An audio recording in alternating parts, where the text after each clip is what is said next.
Greater Noida में निक्की भाटी की हत्या का मामला लगातार सुर्खियों में है। पुलिस से लेकर महिला आयोग हरकत में है और आरोपी पति समेत सभी आरोपियों को फांसी देने की मांग हो रही है।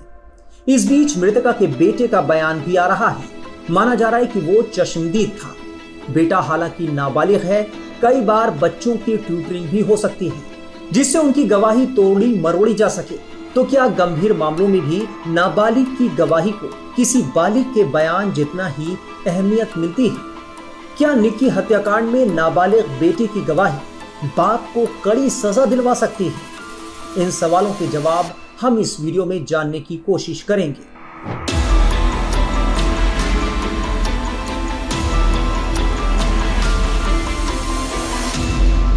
21 अगस्त 2025 की रात निक्की की ग्रेटर नोएडा के सिरसा गांव में आग में झुलसकर मौत हो गई थी।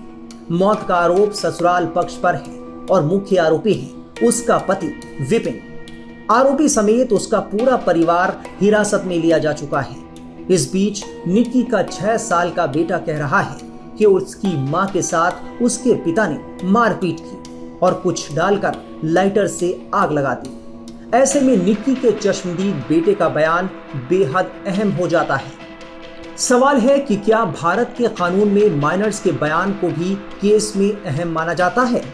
इंडियन एविडेंस एक्ट में गवाह बनने की न्यूनतम आयु तय नहीं है, यानी कि बच्चा चाहे जितना भी कम उम्र हो, अगर अदालत को लगता है कि वो सवालों को समझ सकता है और उनके फैक्चुअल जवाब दे सकता है, तो उसका बयान वैध माना जाएगा।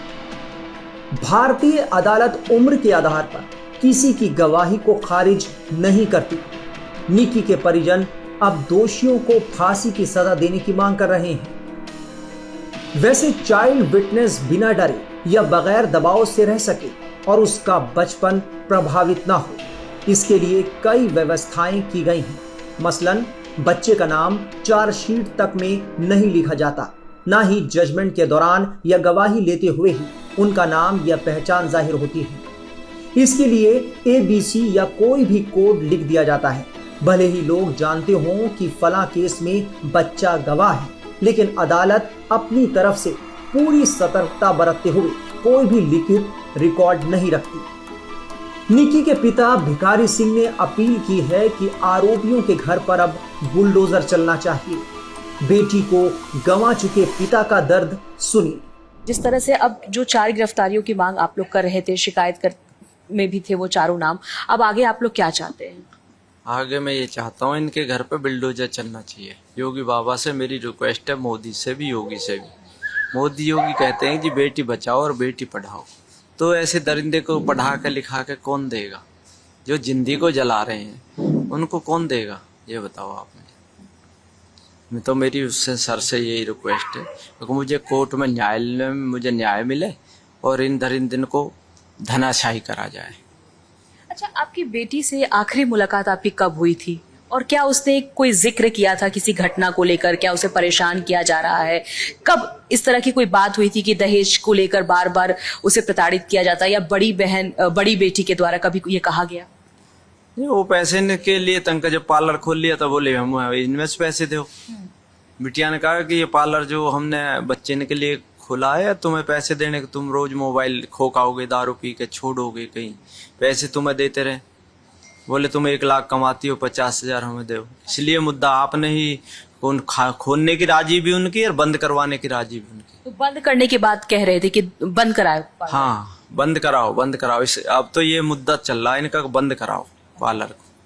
अच्छा, सोशल मीडिया पे लगातार आपकी बेटियां रील्स बनाती थी, वीडियो बनाती थी, क्या इसको लेकर भी कभी घर में उनके झगड़ा हुआ, आपत्ति की गई उनकी तरफ से? नहीं, उसकी तरफ से कोई आपत्ति नहीं थी। ये तो एक बता रहा है सोशल मीडिया पे, आप भी सोशल मीडिया पे हो, ये मीडिया के थ्रू ही तो सब जगह बात फैल रही है। एक आदमी दुकान खोल रहा है, जो पार्लर खुलवाया, इन लोगों ने रिवल कटवाया उसका बढ़िया तरीके से। उन्होंने ही तो कहा था, मैं थोड़ी गया था पार्लर में। जब ओपनिंग हुई थी वही लोग थे सारे घर के, वही 4 बंदे थे और पड़ोसी होंगे उनके, मैं तो गया नहीं था। जब ना दिख रही उन्हें कि भाई ये सोशल मीडिया पर आएगा, बेटी ने उसके ऊपर कम्बल डाला, बुझाने की कोशिश की, बड़ी बेटी ने ही मुझे फ़ोन किया जब ज़्यादा जल गई, जब पड़ोसी ले गए, उसे बेहोश होकर गिर गई। थोड़ी देर में होश आया, मुझे फ़ोन आया 5:30 बजे। अच्छा। जब ये लोग हॉस्पिटल पहुंच गए थे फोर्टीज, फिर हम फोर्टीज पहुंचे सीधे। उसकी हमने डॉक्टर से पूछी क्या स्थिति है, बोले 70% जल चुकी है, यहाँ हम इसे सफदरजंग के लिए रेफर कर रहे हैं। अच्छा।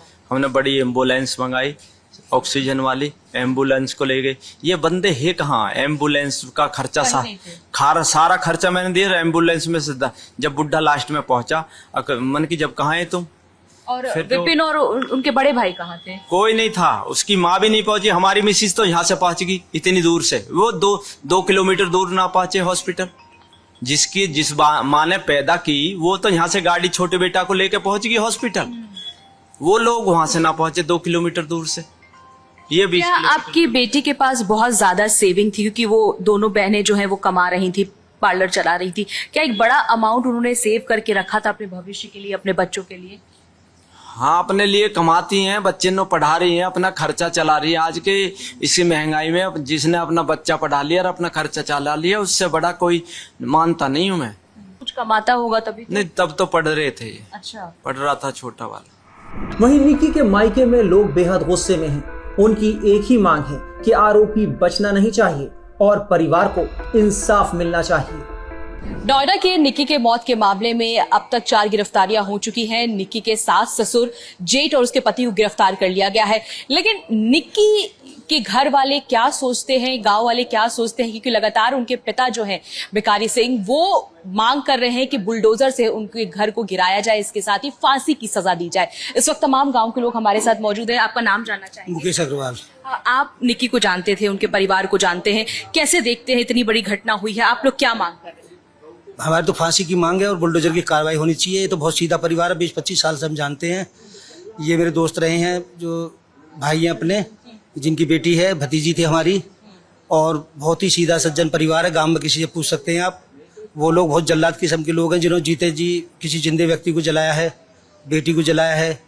8-10 साल पहले शादी हुई थी, इतना दान दहेज दिया, अपनी लड़की खुद कमा रही थी, उसके बाद इस तरीके की कार्रवाई की है। इसके लिए बहुत रोष है लोगों में और हम तो फांसी की मांग करते हैं और बुलडोजर की कार्रवाई होनी चाहिए। अच्छा, इसके पहले जब घर में झगड़ा हुआ था तो निक्की को लाया गया था यहाँ पर, वो कुछ दिन थी, तो भी आपको पता है कि इस तरह से समाज बैठा था, फिर उसको मांग की गई कि चलो ठीक है इसको वापस ले जाते हैं? जी, उसमें पंचायत हुई थी, सभी लोग आए थे, उधर से भी आए थे, इधर से भी आए थे, और सबके समाज के प्रेशर में इन्होंने कहा भी हमसे गलती हो गई है, तो उसके आधार पर फिर समाज के लोगों ने कहा तो लड़की को वापस भेज दिया था। वो गलती एक थी, भेजना नहीं चाहिए था। भेजना नहीं चाहिए था। इस तरीके की बात देख के तो ये कहा जा सकता है कि नहीं भेजना चाहिए था। अभी गांव में सर कैसा माहौल है अब लड़कियों की शादी को लेकर? लड़की वाले घबरा रहे हैं कि हम लड़कियों को पढ़ाते भी हैं, पैसा भी खर्च करते हैं और गाड़ी घोड़ा से भी दान दहेज देते हैं, और उसके बाद भी लड़की को जला के मारा जाता है। तो बेटी का जो पिता है, कोई भी है, वो चिंतित है और बहुत दुखी है कि भाई हम अपनी बेटियों की शादी कैसे करें। इस तरीके के नीच लोगों के अगर शादी करेंगे तो वो जला के मारेगा, फिर क्या होएगा। तो भविष्य की चिंता है लड़कियों की। सर आप कैसे देख रहे हैं इस पूरी घटना में, क्या कार्रवाई चाहते हैं? अभी गांव में क्या माहौल है, क्योंकि बहुत सारी लड़कियों की शादी होनी होगी, भविष्य में भी होगी? देखो, अगर इस टाइप का जो पति पत्नी में डिस्प्यूट था, तो इस टाइप का जघन्य अपराध जो इन्होंने किया है ना, इसको समाज कभी माफ नहीं करेगा। सरकार इस पर जो ना कठोर एक्शन ले। किस तरह का एक्शन लेने की मांग आप लोग कर रहे हैं? एक्शन जो इनके घर पे बुलडोजर चलना चाहिए और इनको फांसी की सजा हो। अच्छा, अभी गांव में कैसा माहौल है, आपस में क्या लोग बात कर रहे हैं इस तरह की घटना जो हुई है? गांव में जो बहुत तनावपूर्ण माहौल है, जिसके पूरे गांव में क्या, पूरे समाज में, पूरे क्षेत्र में। बता दें कि इसी साल की शुरुआत में सुप्रीम कोर्ट में एक मामला आया जिसमें एक 7 साल की बच्ची अकेली चश्मदीद गवाह थी। केस में उसके पिता ही मां की हत्या के आरोपी थे। मामले में जज ने खुद बच्ची से बात की ताकि समझ आ सके कि उसकी समझ कितनी पक्की है। जब जज को समझ आ गया कि बच्ची समझदार है तो उन्होंने उसी बच्ची की गवाही पर पिता को आजीवन कारावास की सजा सुनाई। अब देखना होगा कि निक्की हत्याकांड में आगे चलकर अदालत का क्या रुख रहता है। फिलहाल इसी तरह की तमाम खबरों के लिए आप बने रहिए टाइम्स नाउ भारत के डिजिटल प्लेटफॉर्म के साथ।